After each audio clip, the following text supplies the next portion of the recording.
12ஆம் வகுப்பு வேதியியலில் பாடம் 6 திடநிலைமையில படிகங்களில் குறைபாடு என்ற தலைப்பின் கீழ் வரக்கூடிய பகுதிகளை தான் இந்த வீடியோவில் நம்ம பார்க்க இருக்கிறோம். படிகங்களில் காணப்படும் குறைபாடுகளில் பொதுவான குறைபாடு புள்ளி குறைபாடு, பாயிண்ட் டிஃபெக்ட்ஸ் அப்படின்னு சொல்கிறோம். So what are point defects அப்படின்னு கேள்வி கேட்கப்படும் போது இந்த கிளாசிஃபிகேஷனை மென்ஷன் பண்ணோம்னா கூட நமக்கு மதிப்பெண் பெறுவதற்கு வாய்ப்புகள் உண்டு. கிளாசிஃபிகேஷன் அப்படின்னு சொல்லும் போது பாயிண்ட் டிஃபெக்ட்ஸ் புள்ளி குறைபாடு எதால் ஏற்படுகிறது அப்படின்னா, இந்த படிக அணிக்கோவை தளத்தில் சில அணிக்கோவை புள்ளிகள் நிரப்பப்படாமல் இருப்பதாலோ அல்லது அந்த அணு அல்லது அயனி நிரப்ப வேண்டிய இடத்தில் நிரப்பப்படாமல் வேறொரு இடைச்செருகல் நிலையில், அதாவது இடம்பெயர்ந்து அமைந்து இருப்பதனாலோ ஏற்படக்கூடிய குறைபாடு தான் புள்ளி குறைபாடு. அப்போ missing of lattice points or misplacing of lattice points அப்படின்றது தான் சொல்லுவோம். நம்ம ஜஸ்ட்டு பாயிண்ட் டிஃபெக்ட்னு கொஷின் வரும்போது இந்த மாதிரி கிளாஸிஃபிகேஷன் எழுதினாவே போதும். ஸோ பாயிண்ட் டிஃபெக்டை 3ஆக கிளாஸிஃபை பண்ணுறோம். ஒன்று வந்து ஸ்டாக்கியோமெட்ரிக் டிஃபெக்ட்ஸ், செகண்ட் ஒன் நான் stoichiometric defects, third one impurity defects. Stoichiometric defects means number of cation is equal to number of anions. நேர்மின் அயனிகளும் எதிர்மின் அயனிகளின் எண்ணிக்கை சம எண்ணிக்கையில் இருக்கும். அப்போ ஸ்டாக்கியோமெட்ரின்றது ஸ்டாக்கியோமெட்ரிக் ஈக்குவேஷன் சொன்னோம்னா சமன்படுத்தப்பட்ட சமன்பாடுன்னு சொல்லுவோம். தட் மீன்ஸ் இடதுபுறம் இருக்கக்கூடிய அணுக்களின் எண்ணிக்கையும் வலதுபுறம் உள்ள அணுக்களின் எண்ணிக்கையும் சம எண்ணிக்கையில் இருக்குல்ல, அது மாதிரி இங்கே சம எண்ணிக்கையிலான நேர்மின் மற்றும் எதிர்மின் அயனிகளை கொண்டுள்ள அயனி படிகங்கள். நான் ஸ்டாக்கியோமெட்ரிக்னா so number of cations and anions not equal. Impurity அப்படின்னு சொல்லும் போது தெரியுது படிகங்களில் வேற ஒரு சேர்மத்தை சேர்க்குறோம், அப்போ ஏற்படுது அப்படின்றது. இந்த கிளாஸிஃபிகேஷனை 3 வகையாக செய்துட்டு அதில் ஸ்டாக்கியோமெட்ரியை திரும்ப ஷார்ட்கி டிஃபெக்ட், ஃப்ராங்கல் டிஃபெக்ட் அப்படின்னு பிரிக்கிறோம். ஷார்ட்கி டிஃபெக்ட்டுக்கு example sodium chloride, caesium chloride. Frenkel டிஃபெக்ட்டுக்கு ஏஜிபிஆர். ஆக்சுவலாக ஒன்று போதும் அப்படின்னு நினச்சிங்கன்னா Schottky defect sodium chloride, Frenkel defect A G B R silver bromide. Non stoichiometric அப்படின்னு சொன்னால் நான் ஏற்கனவே சொல்லிட்டேன், number of cations and anions not equal. அப்போ மேபி எக்ஸஸ் ஆர் லெஸ்ஸர். எக்ஸஸ்ன்னு சொல்லும் போது மெட்டல் கேட்டையான் அதிகமாக இருக்குன்னா மெட்டல் எக்ஸஸ் டிஃபெக்ட், கேட்டையான் கம்மியாக இருக்குது அப்படின்னு சொன்னால் மெட்டல் டிஃபிஷியன்சி டிஃபெக்ட்னு சொல்ல போகிறோம். எக்ஸாம்பிள் சோடியம் குளோரைடு, அங்கே FeO. புத்தகத்தில் ஒரு எக்ஸாம்பிள் தான் கொடுத்துருப்பாங்க. ஸோ இது ஒரு கிளாஸிஃபிகேஷன். இந்த இடத்துல நமக்கு 1 மார்க்ஸ் வரும். ஸோ கவனமாக இருங்க. அடுத்ததான் நம்ம ஷார்ட்கி டிஃபெக்ட், ஃப்ராங்கல் டிஃபெக்ட் எக்ஸ்பிளனேஷன் பார்க்கலாம். இது ஒரு 5 மார்க் கொஷினாக கேட்கலாம். முதல்ல ஷார்ட்கி டிஃபெக்டை பார்த்தோம்னா படத்தை முழுமையாக புரிஞ்சுக்கிங்க. முதல்ல படத்தை உற்று நோக்கி பாருங்க. நேர்மின் எதிர்மின் அயனிகள் மாறி மாறி அமைந்திருக்கணும், அதாவது ஆல்டர்னேட்டிவாக இருக்கணும். கலர் பாருங்க, பிங்க் கலர் வந்து சோடியம் அயனியும், கிரீன் கலர் வந்து குளோரைடு அயனியும் குறிக்குது. நீங்கள் வரிசையாக தொடங்குங்க. ப்ளஸ் மைனஸ் அப்படின்னு வந்துகிட்டே இருக்கணும். இதில் பார்த்தீங்கன்னா 2, 4, 6, 7 செங்குத்தான வரிசைகளும் 4 கிடைமட்டமான வரிசைகளும் இருக்கட்டும். இதில் இந்த குறைபாடு எதனால் ஏற்பட்டிருக்குன்னு பாருங்க. அதில் 2 இடங்களில் வெற்றிடங்கள் காட்டப்பட்டிருக்கு. வேக்கன்சிஸ் அப்படின்னு கொடுத்து அந்த பாக்ஸ் போட்டு கொடுத்துருக்காங்க. 1 sodium ion and 1 chloride ion missing. அப்போ இதை வச்சு தான் நம்ம டெஃபினிஷன் எழுத போகிறோம்.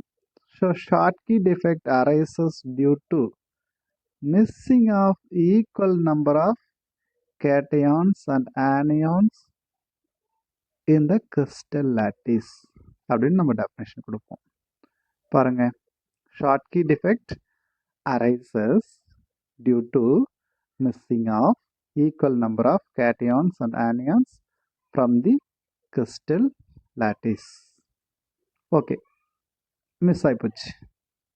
இது எப்போ ஏற்படும்? இது மிஸ்ஸிங் அப்படின்னா almost cation and anion same சைஸாக இருக்கும்போது தான் இது இந்த வகை குறைபாடு ஏற்படும். This defect is shown by the crystal in which the cation and anion are of almost similar size. Example சொல்லுங்க அப்படின்னா சோடியம் குளோரைடு. சரி, இது போல டிஃபெக்ட் ஏற்பட்டதுனால கிறிஸ்டலுடைய டென்சிட்டி என்னாச்சு அப்படின்னா decrease in the density of the crystal. இதுதான் main points.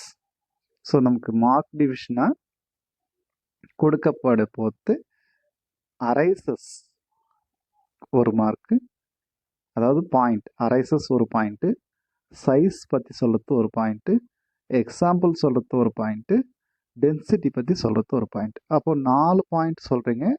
So 4 into of 2 marks வந்துடும். அப்புறமா டயக்ராம் ட்ரா பண்ண போகிறோம், அதுக்கு ஒரு ½ மார்க்.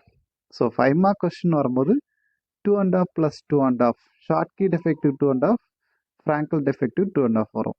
ஸோ அதனால் இந்த இடத்துல கிளியராக பார்த்துங்க, இதுதான் விஷயம்.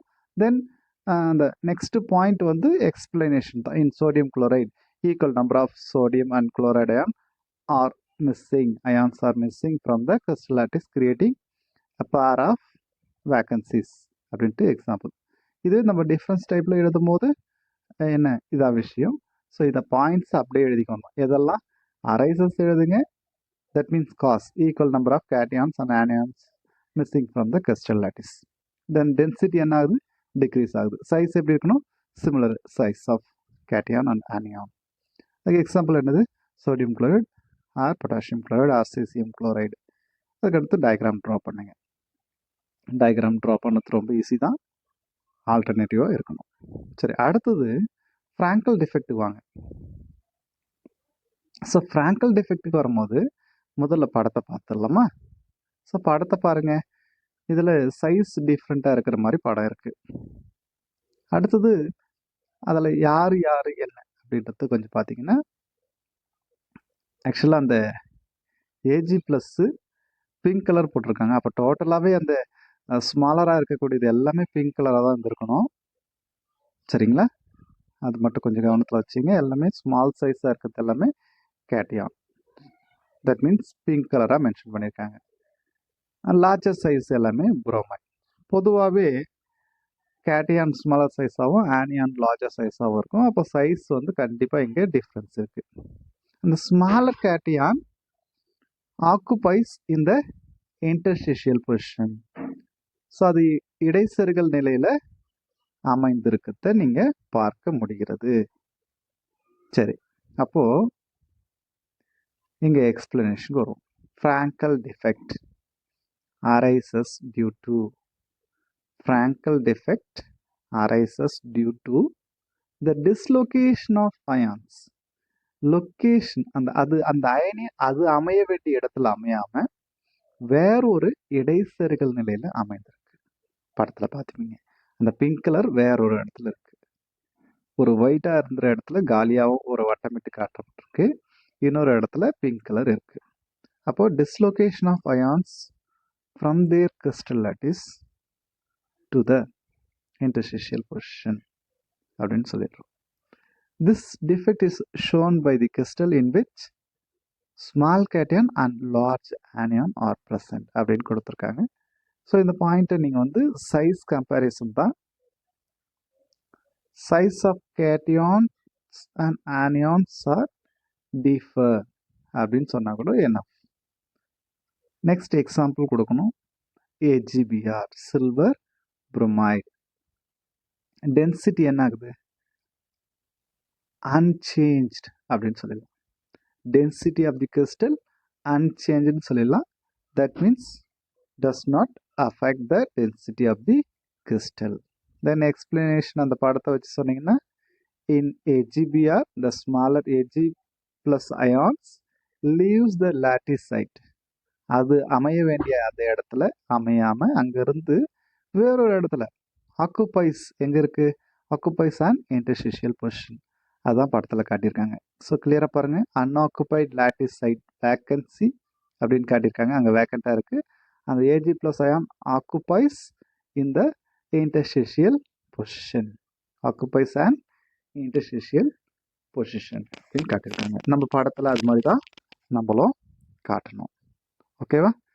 ஸோ நீங்கள் கிளியராக இருக்க வேண்டிய விஷயம் இதுதான். ஸோ இந்த கொஷின் 2027 5 மார்க் கொஷினில் எதிர்பார்க்கக்கூடிய கொஷின். ஆக்சுவலாக இந்த வருஷமே எதிர்பார்த்தோம். ஸோ இந்த வருஷம் வரல, அதனால் அடுத்த வருஷம் இந்த கொஷின் எதிர்பார்க்கலாம். நீங்கள் டிஃப்ரென்ஸ் டைப்லேயே எழுதலாம். அப்படின்னா என்னென்ன பாயிண்ட்ஸ் எழுதணும்? ஃபஸ்ட்டு பாயிண்ட்டு எதனால் ஏற்படுகிறது, அப்புறமா உருவளவு ஒப்பிடுங்க, அடுத்து எடுத்துக்காட்டு சொல்லுங்க, அடர்த்தி எப்படி இருக்கு, படம் வரைங்க. புரிஞ்சுதா? ஓகே. அடுத்ததாக ஷாட்கி ஃப்ராங்கல் பார்த்துட்டோம். Metal excess, metal deficiency defect. Metal excess defect முதல்ல பார்த்துடலாம்.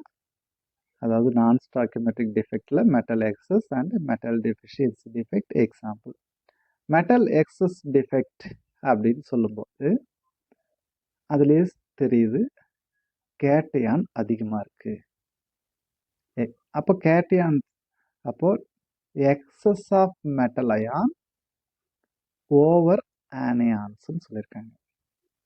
இந்த சென்டென்ஸை உங்களுக்கு ஓன் சென்டென்ஸில் எழுதும்போது this defect arises due to presence of greater number of metal ion compared to anion or anions அப்படின்றது எழுதிடலாம். புரிஞ்சுதா பாருங்க? this defect arises due to presence of greater number of or more number of metal ions, that is cations, than anions, that is negative ions. Example, sodium chloride or potassium chloride. இது மட்டும் எழுதினாவே 2 mark கொஸ்டினுக்கு enough. இது what is metal excess defect, then example, sodium chloride or potassium chloride. சரி sir, இன்னும் இங்கே வேற என்ன points நீங்கள் எக்ஸ்பிளைன் பண்ணியிருக்கீங்க அப்படின்னா, ஸோ ஒரு எக்ஸாம்பிளுக்கு கொடுத்துருக்காங்க. when sodium chloride crystal is heated in sodium vapor it becomes a yellow. why it becomes yellow அப்படின்னு சொன்னால், when heating sodium vapor ionized to form Na plus and electron, Na plus settle on the surface of sodium chloride crystal. During that, chloride ion leaves from the lattice site, that is diffused from the lattice site, occupies on the surface of the crystal, that is nearby sodium ion. Electrons are filled in that anionic vacancies. அதுதான் சொல்கிறோம். அப்போ what are F centres அப்படின்னு ஒரு question வரலாம். இதுலேயே இன்னொரு question, அதனால தான் அங்கே கொடுத்துருக்கோம். What are F centres, F மையம் என்றால் என்ன அப்படின்னு கேட்க சான்ஸ் இருக்கு. ஒரு 2 மார்க் கொஸ்டின். எலக்ட்ரான்ஸ், என்ன electron? Unpaired electrons occupied in the anionic vacancies are called F centers. இது அங்கே உருவாயிருக்கிற சோடியம் வேப்பர்லேருந்து, சோடியம் வேப்பரில் சோடியம் குளோரைடு ஹீட் பண்ணும்போது அந்த சோடியம் அயனைசேஷன் நடக்கும். Na ப்ளஸ் ப்ளஸ் எலக்ட்ரான் கிடைக்கும். Na ப்ளஸ் அயான் வந்து அந்த கிறிஸ்டல் சர்ஃபேஸில் ஆக்குபை ஆகிடும். இந்த எலக்ட்ரான் எங்கே போய் ஆக்குப்பை ஆகுது அப்படின்னா அந்த குளோரைடு அயான் சென்டர்லேருந்து இந்த சோடியம் அயனாண்ட டிஃப்யூஸ் ஆகி வந்துடும் போது அங்கே உள்ள வேக்கண்ட் ஏற்பட்டிருக்கும் குளோரைடு அயானோடைய வேக்கண்ட். அந்த இடத்துல இந்த எலக்ட்ரான் போயிட்டு அமையும், தனித்த எலக்ட்ரான். அப்போ unpaired electrons occupies in the anionic vacancies are called F centers. Note பண்ணி வச்சிங்க, அதுவும் ஒரு 2 மார்க் கொஸ்டினில் பாசிபிள். இதனால தான் அந்த கிறிஸ்டல் வந்து கலராக இருக்குது அப்படின்றது கொடுத்துருக்காங்க. இப்போ நான் படத்தை புரிஞ்சுக்கிங்களா பாருங்க. ஸோ நம்ம ஏற்கனவே சோடியம் குளோரைடு படம் பார்த்துருக்கோம். இப்போ அந்த ஈன்னு போட்டிருக்கிற இடத்துல யார் இருந்திருக்கணும் பாருங்க, சுற்றி ஒயிட் கலர் இருக்குது, தட் மீன்ஸ் சோடியம் அயன். அப்போ அங்கே யார் இருந்திருக்கணும், குளோரைடு அயன் இருந்திருக்கணும். அப்போ அங்கே குளோரைடு அயன் இருந்தால் அது பர்ஃபெக்ட் கிறிஸ்டல். பட் இந்த கிறிஸ்டல் நம்ம ஈட் பண்ணும்போது என்ன நடந்திருக்கும் அப்படின்னா, சோடியம் அயான் வந்து உள்ளே வந்திருக்கும் சோடியம் வேப்பர்ல இருந்து. அது ஒரு இடத்துல மேலே எங்கேயாவது ஒரு பகுதியில் படியும் போது அந்த உள்பகுதியில் இருந்த ஒரு குளோரைடு அயனி அந்த இடத்துல இருந்து மாறி வந்து அந்த சோடியம் அயனியுடன் சேர்ந்திருக்கும் அப்படின்னு தான் புக்கில் கொடுத்துருப்பாங்க. அப்போ இந்த இடத்துல ஒரு வேக்கண்ட் கிரியேட் ஆயிருக்கும் அந்த குளோரைடு அயனி, ஏன்னா அங்கேருந்து இடம்பெயர்ந்து வந்துடுச்சு. அப்போ அந்த இடம்பெயர்ந்து வந்த அந்த காலி இடத்துல எலக்ட்ரான் அமைந்திருக்கு பாருங்க, அதுதான் எஃப் சென்டர். சரியா, படத்தில் நீங்கள் புரிஞ்சுக்க வேண்டியது அதுதான். ஸோ இது 5 மார்க்கில் கேட்டால் நீங்கள் கண்டிப்பாக what is metal excess defect. Metal excess defect occurs due to presence of excess of or more number of or greater number of எதையாவது ஒரு ஒன் சென்டென்ஸுக்கு யூஸ் பண்ணீங்க. cations, that is metal ions, than anions, negative ions. Example sodium chloride. அது 2 மார்க்ஸ்க்கு முடிச்சிங்க. 5 மார்க்ஸ்னா அடுத்தது நீங்கள் what is F centre, அப்புறம் படம் வரைங்க, அந்த F centre mention பண்ணுங்கள். சரியா, சரி. அடுத்தது மெட்டல் டிஃபிஷியன்சி டிஃபெக்ட்டுக்கு போயிடலாம். மெட்டல் டிஃபிஷியன்சி டிஃபெக்ட் அதுலேயும் இருக்குது. அப்போ நீங்கள் அதை படிச்சிட்டிங்கன்னா இதை எழுதிடலாம். அங்கே மோர் நம்பர், இதுக்கு லெஸ்ஸர் நம்பர்ன்ற வார்த்தை கொடுத்துருங்க. புத்தகத்தில் அப்படி தான் இருக்கும், நம்ம ஓனாக எழுதலாம் explanation. So metal deficiency defect occur due to presence of lesser number of metal ion compared to anions. இங்கே அதான் சொல்கிறாங்க, டிஃபிஷியன்சின்னு என்ன, லெஸ்ஸர். அப்போ deficiency of metal ion compared to anion சிம்பிளாக கொடுத்துட்டாங்க. இது எங்கே ஏற்படும் அப்படின்னா, this type of defect is common in crystal in which metal shows variable valency. அதாவது இந்த வகையிலான குறைபாடு பொதுவாக உலோகங்கள் மாறுபடும் ஆக்சிஜனேற்ற நிலையை காட்டக்கூடிய உலோகங்களில் தான் இந்த குறைபாடு காணப்படும். மாறுபடும் ஆக்சிஜனேற்ற நிலையை காட்டக்கூடிய உலோகங்கள்ல, அந்த உலோக சேர்மங்கள்ல காணப்படுதுன்ற மாதிரி கொடுத்துருக்காங்க. எடுத்துக்காட்டா எக்ஸாம்பிள் FeO மேலேயே கொடுத்துருக்காங்க டாபிக்லேயே. எக்ஸாம்பிள் FeO 1 மார்க் கொஸ்டினில் ரிப்பீட்டடாக வரும். இப்போ நீங்கள் படத்தை பார்த்துட்டு அப்புறமா இந்த எக்ஸ்பிளனேஷன் புரிஞ்சுக்கலைங்க. படத்தை பாருங்க, சைடில் கொடுத்துருக்கு கிரே கலரில் Fe2+, ஒயிட் கலரில் O2-. ஸோ O2- ஆல்டர்னேட்டிவாக இருக்குது. சரி, கிரே கலர் கொடுத்துருக்கிறது ஒரு இடத்துல மிஸ்ஸிங், அந்த இடத்துல நான் ப்ளூ கலராக மாற்றிருக்கேன். தெரியுதா பாருங்க, Fe2+ மிஸ்ஸிங்னு எழுதியிருக்கேன். That means one of Fe2+ ion missing from the crystal, that is. சரி, மிஸ் ஆனால் என்னது, 2 ப்ளஸ் சார்ஜ் குறைஞ்சிரும். சரி, ப்ளஸ் சார்ஜ் குறைஞ்சதுனால 2 மைனஸ் சார்ஜ் அதிகமாக இருக்கும். ஆனால் அந்த காம்பவுண்டு வந்து நியூட்ரலாக இருக்கணும் அப்படின்னா இன்னும் 2 ப்ளஸ் வேணும். அதுக்காக அட்ஜசன்ட்ல இருக்கக்கூடிய 2 Fe2 ப்ளஸ் Fe2 ப்ளஸுக்கு பதிலாக Fe3 ப்ளஸ்ஸாக ஆக்சிடைஸ் ஆகும். அதனால தான் அந்த 2 ரெட் கலர் காமிச்சிருக்கேன். அந்த ரெட் கலர் கோடு போட்டு Fe3 ப்ளஸ் அயனா காட்டியிருக்கேன். ஸோ இதுதான் அப்போ இது மாதிரி to maintain the neutrality nearby metal ion occurring additional charge or it may undergoes oxidation. Oxidation என்னது? Loss of electron. எலக்ட்ரானை வந்து +2ல இருந்து +3 மாறிடும். ஸோ அதுதான் இப்போ அங்கே எக்ஸ்பிளனேஷன் நீங்கள் பார்க்க போறீங்க. பாருங்க, இன் FeO some Fe2 plus ions are missing from the crystal lattice.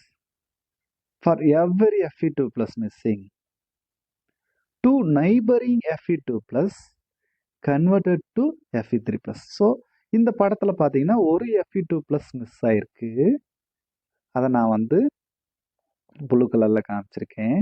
அதுக்கு பதிலாக 2 Fe2 ப்ளஸ் வந்து Fe3 ப்ளஸ்ஸாக கன்வெர்ட் ஆயிருக்கு. அதை தான் சொல்கிறாங்க. For every Fe2 plus missing 2 neighbouring Fe2 plus converted to Fe3 plus. எதுக்காக இது நடக்குது? To maintain electrical neutrality of the crystal. இப்போ அந்த ஓவரால் ப்ளஸ் மைனஸ் சார்ஜ் வந்து மெயின்டைன் ஆகிடும். அதுதான் net count of Fe2 plus plus Fe3 plus is. So இப்போ count பண்ணோம்னா நம்பர் ஆஃப் கேட்டியான்ஸ் ஆனியான்ஸ் வந்து, ஸோ கேட்டியான்ஸ் லெஸ்ஸராக இருக்கும், ஆனியான் ஹையராக இருக்கும். அதுதான் final statement. So net count of அந்த கேட்டியான் is less than anion. That's why this is an example for metal deficiency defect.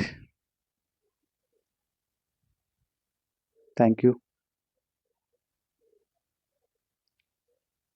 ஷார்ட்கி defect கன்க்ளூஷனுக்கு திரும்ப ரிவிஷன் வந்துடலாம். ஷார்ட்கி டிஃபெக்ட், ஃப்ராங்கல் டிஃபெக்ட் கேட்கும்போது missing equal number of cations and anions from the crystal lattice, dislocation of ions to the interstitial position. ஒரு அயான் வந்து அந்த இடத்துல இருந்து மிஸ் ஆகிட்டு இடைச்செருகல் நிலையில் இருக்கும். Cations and anions are similar in size, cations and anions are in different size. Density decreases, yet density remain unchanged. Example கொடுத்துருங்க. அடுத்தது படம் இப்படி கூட வரையலாம். நல்லா கவனிக்கணும், இந்த படத்தில் கொஞ்சம் வித்தியாசம் இருக்குது. ஒரு ப்ளஸ் மிஸ்ஸிங், ஒரு மைனஸ் மிஸ்ஸிங்னு காட்டணும் ஆல்டர்னேட்டிவாக. இதில் ஒரு ப்ளஸ் வந்து மிஸ் ஆகணும், அது இன்டர்ஸ்டிஷியல் பொசிஷனில் இருக்கிற மாதிரி, இன்பிட்வீனில் இருக்கிற மாதிரி வரையணும். ஓகேவா? அடுத்து what is F சென்டர்னு கேட்டோம்ல. So anionic vacancies occupied by unpaired electrons are called F center அப்படின்றத கொடுத்துருங்க. அதுக்கு அடுத்தது இப்போ நம்ம சொன்னோம்லவா NaCl ஹீட் பண்ணால் எல்லோவாக மாறுதுன்ட்டு, அதே மாதிரி Zn2 plus on heating it becomes yellow why அப்படின்ற கொஷின் இருக்குது. ZnO turns yellow on heating why. Heat பண்ணும் போது ZnO ஸோ எது போல் மாறும் அப்படின்னா புரிஞ்சுக்க பாருங்க. நான் இங்கே ஈக்குவேஷன் ஃபார்மில் எழுதுகிறேன். Zn இந்த ஓவை நீங்கள் ஹீட் பண்ணிங்கன்னா Zn+2 உருவாகும். கூட O2 ஆக்சிஜன் ரிலீஸ் ஆகும். ப்ளஸ் ஆக்சுவலாக இங்கே 4 எலக்ட்ரான்ஸ் லாஸ் ஆகும். ஸோ இது 2 அயான்ஸ் உருவாகும். இப்படி ஒரு ரியாக்ஷன் நடக்கும் ஹீட் பண்ணும்போது. அப்போது அந்த இதை தான் நீங்கள் சென்டென்ஸில் சொல்லியிருக்காங்க. அப்போ ZnO on heating it loss oxygen.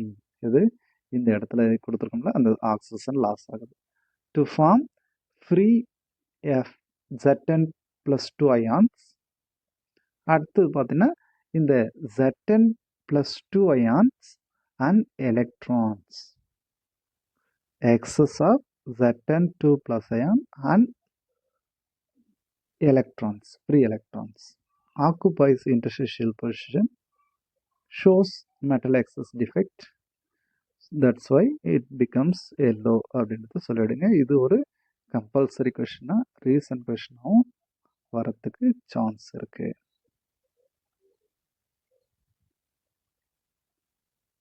அடுத்ததா கண்டினியூவேஷனில் what is impurity defect, give an எக்ஸாம்பிள்னு கேட்கலாம். இம்பியூரிட்டி டிஃபெக்ட்னா நம்ம ஒரு சேர்மம் தூய்மையான ஒரு படிகம் இருக்கு, அந்த படிகத்தை கூட வேற ஒரு சேர்மத்தை சேர்க்கும்போது அதனால ஏற்படக்கூடிய குறைபாடு தான் மாசு குறைபாடு. ஸோ அப்போ general method of introducing defects in ionic solids are by adding impurity ions. இப்போ சில்வர் குளோரைடு இருக்கு, பர்ஃபெக்டா அது பர்ஃபெக்ட் கிறிஸ்டல் அப்படின்னு சொன்னால் there is no defect. அதோட கூட நம்ம கேட்மியம் குளோரைடு சேர்த்தோம்னா எனக்கு டிஃபெக்ட் ஏற்படுது. இதை தான் நான் புக்கில் படம் இல்லை, படத்தோடு கொஞ்சம் கொடுக்குறேன், புரிந்துக்குவேன். அப்போ general method of introducing defects in ionic solids are by adding impurity ions. For example, addition of cadmium chloride to AgCl.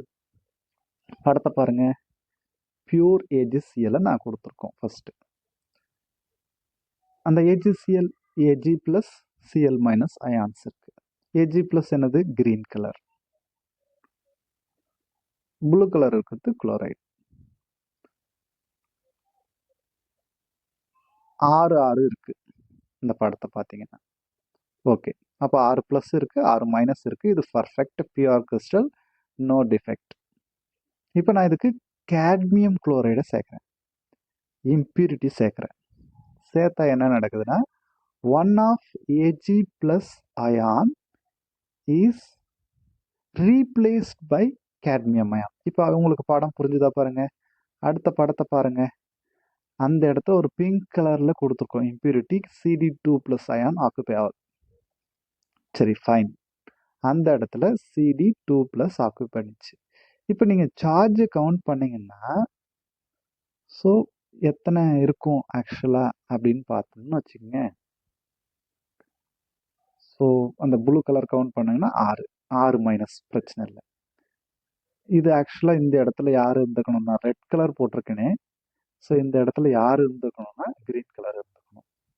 அப்போ நான் கிரீன் கலரை சூஸ் பண்ணி கொண்டு வந்துக்கிறேன். ஸோ இங்கே யார் இருந்துக்கணும்? Green colour. அப்போ எத்தனை? 1 2 3 4 5 5 ப்ளஸ், இங்கே 2 ப்ளஸ், அப்போ 7 ப்ளஸ்ன்னு வந்துடும். புரிஞ்சுதா பாருங்க. ஸோ இங்கே 1 2 3 4 5, இந்த இடத்துல 2 ப்ளஸ், அப்போ டோட்டலாக 7 ப்ளஸ்ன்னு நியூட்ரலிட்டி அஃபெக்ட் ஆகும். நியூட்ரலிட்டி மீன்ஸ் சார்ஜ் இம்பேலன்ஸ் ஆகும். So to maintain neutrality, equal number of positive ion, that is a silver ion, should be leave from the crystal lattice அப்படின்னு புக்கில் கொடுத்துருப்பாங்க. அப்போ அதனால தான் இந்த இடத்துல நான் ரிமூவ் பண்ணியிருக்கேன். அந்த இடத்துல நான் ரெட் கலரை மென்ஷன் பண்ணியிருக்கேன், வேக்கண்ட் அப்படின்றதுக்காக தான் மென்ஷன் பண்ணியிருக்கேன். புரிஞ்சுதா பாருங்க. இப்போ நான் எடுத்துட்டா, அப்போ இந்த இடத்துல யார் சார் அப்படின்னு சொன்னா, இந்த இடத்துல இது Ag plus அயான் வேக்கண்டா இருக்கு. ஓகேவா? ஸோ யாருடைய வேக்கண்ட்? Ag plus உடைய vacant. So like this, so positive ion, silver ion, Ag plus ion வந்து ரிமூவ் ஆகிருக்கு பாருங்க. இந்த டைப் டிஃபெக்ட் தான் இம்பியூரிட்டி டிஃபெக்ட்னு சொல்ல போகிறோம். ஸோ இம்பியூரிட்டி ஆட் பண்ணனால வந்தது டிஃபெக்ட். அப்போ இங்கே இம்பியூரிட்டி டிஃபெக்ட்டுக்கு வேறு என்ன சொல்லியிருக்காங்க பாரு. Impurity ions R introduced in to the lattice which creates a defect in the crystal. அந்த Cd2 plus உள்ள வந்ததுனால தான் ரெண்டு, அதாவது ஒரு Ag ப்ளஸுக்கு ஒரு Cd2 plus தான் வந்தது. ஆனால் சார்ஜ் அதிகமாக இருக்கிறதுனால இன்னொரு Ag plus வெளியே போச்சு, இதனால வேக்கண்ட் ஏற்பட்டுச்சு. ஸோ இந்த டைப் டிஃபெக்ட் தான் இம்பியூரிட்டி டிஃபெக்ட். ஸோ இப்போ நம்ம முடிச்சிட்டோம். என்னென்ன பார்த்தோம்? ஃபஸ்ட்டு அதாவது டிஃபெக்ட், பாயிண்ட் டிஃபெக்ட்னா என்னன்னு பார்த்தோம், கிளாசிஃபிகேஷன்.